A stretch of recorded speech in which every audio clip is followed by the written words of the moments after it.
if you look at the profiles of companies, you know, the accounting systems have long been automated, the supply chains have long been automated, you know, quality assurance systems have long been automated.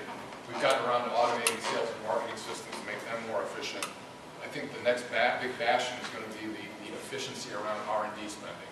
Okay, it's just too big in this environment, and it's going to fund products that just never have a chance of working.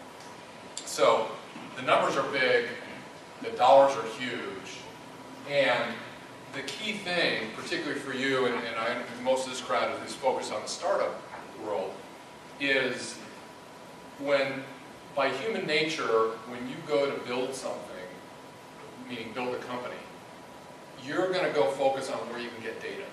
Okay, you're going to go analyze and manage stuff, right? You're going to look at cost profiles, you're going to look at quality assurance data, you're going to look at anything you can gather lots of numbers on.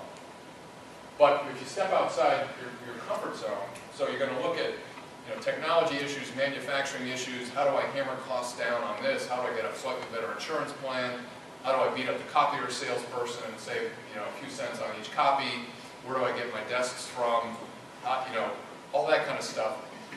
It's where we tend to go because it's what we're comfortable with. But quite frankly, it has nothing to do with whether your company's going to work or not. Okay?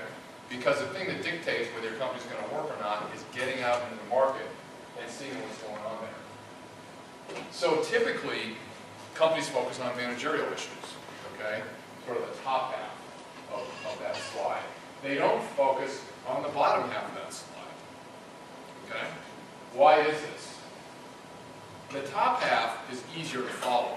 If I'm building something or manufacturing something and there's 10 steps to the process, I can go down to the factory floor or the equivalent of the factory floor at any point in time and see how many things are in step 1, how many in step 2, how many in step 3, what the failure rate is, what, you know, I can look at all that data and I get very discrete answers.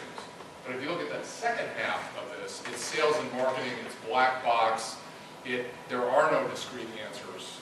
There are probabilities you can work with, but it's just not as tangible a set of data. The other thing is, people who focus on operations or manufacturing engineering tend to be different than people who focus on sales and marketing, right? Okay, those of you in manufacturing engineering think, what do the sales and marketing people do? Well, they look good in a suit, they play a lot of golf, and they run up their expense accounts, right? And then people in sales and marketing say, what do those people in engineering do?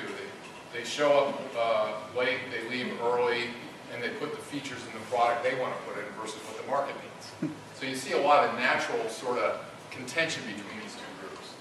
And what I'd argue is, in a startup, you don't have time for that kind of stuff, okay? You've got to get those teams working together. And what market validation really does is go out and focus you on what's going on in the outside world, okay? And when I'll talk about the process. I'll probably take another 10 or 15 minutes just talking about the process, then I'll ask Mark and Ruby to talk, to relate how it's worked for them. But the example I always like to throw in at this point is Iridium. And I don't know how many of you are familiar with the Iridium phone system, okay? This is a project, I'll give you the real quick version of it.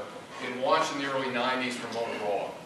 They analyzed the world telecommunications market. There were lots of countries with copper wire phone systems and lots of companies with cellular systems. And they said, aha, we're gonna corner the market on a satellite-based phone system because that will sell lots of chips for us and we will sort of become the infrastructure owner of that system. Motorola is a very engineering-oriented company, very high-quality company. They pushed this project through. At the top, a guy named Galvin was running the company at the time. It had been in the family, the Galvin family, for 3 generations, and they decided we're going to go do that. They spent $8 billion, that's 8 for a billion, launching this satellite system that basically blanketed the globe with satellites and enabled, you know, if we wanted to sit here in Austin and call Antarctica, we could pick up the phone, hit a satellite over Austin, you know, it would find its way down to Antarctica, and we could talk to Nina when she was down at McMurdo Station there, enjoying her summer break. There was a little bit of a problem, though. They pushed this through on the engineering side, they built it. It was a big, hairy, ornery problem to fix. And if you want to get an engineering team excited, you tell them there's a big, hairy, ornery problem that we don't think you can fix. What do you think? Can you do it? Right? That's going to get them all excited, and they went and executed against it. Okay? But in the process of their enthusiasm for executing it, they forgot to talk to the market. So when this product came out, it had some issues. Number one, it was as big as a World War II era walkie-talkie. It was this big, huge hunk of thing. And remember, this was, early 90s. I mean, cell phones were around. Pocket cell phones were around. It's a big, big thing. It came with a briefcase. And the briefcase held all the phone attachments you had to use depending on where you were standing. Okay? If you're standing in Texas, you need a different set of inserts than if you're standing in Chicago, than if you're in South America, than if you're in Asia, then you're on a ship at sea. Okay? So it's very complicated to use, had a big power supply. Oh yeah, I meant to tell you, the engineers forgot to mention that it could not work indoors. Okay? In an age of cell phones, the problem was the satellites are so far away, you can't send too many rays down to the satellite phone because your brain happens to be next to the antenna. You might cook yourself. Okay? So the thing did not work indoors. It was huge. It was complicated. And they spent $8 billion, turned it on, and nobody called. Absolutely nobody called. And it would have been pretty simple, I think, to go do a little bit of market validation and test whether people would take something as big as brick that didn't work indoors and use it as an alternative to a cell phone or a land-based phone. Now, just to reinforce, it doesn't always matter who's behind it. First of all, Motorola was behind it. Secondly, Bill Gates put his money into it, personal money. Craig McCaw put his money into it. Craig McCaw was a cellular pioneer in the United States. So the bottom line was a little bit of market validation, maybe a clipboard and a day at the Barton Creek Mall, asking a few people with cell phones, a few profile questions, might have answered that pretty quickly. I might have gone up to Nina and said, hey Nina, I'll pay your cell phone bill for 3 months. You can call anywhere you want, but you have to tape this brick to your cell phone.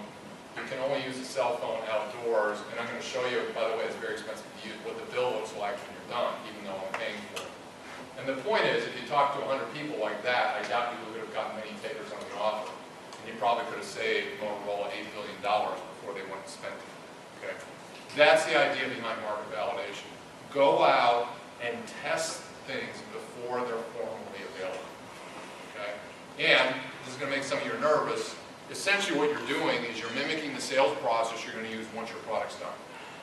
Okay?